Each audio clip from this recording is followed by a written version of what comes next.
ছিল ওই পুলিশ আর ছাত্রছাত্রীরা মেরে একবারে করে দিয়েছে।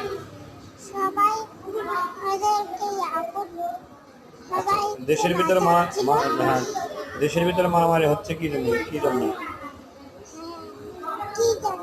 তুমি জানো না? কিছু জানো না? আমি তুমি কি খবর দেখো? কি খবর দেখছো?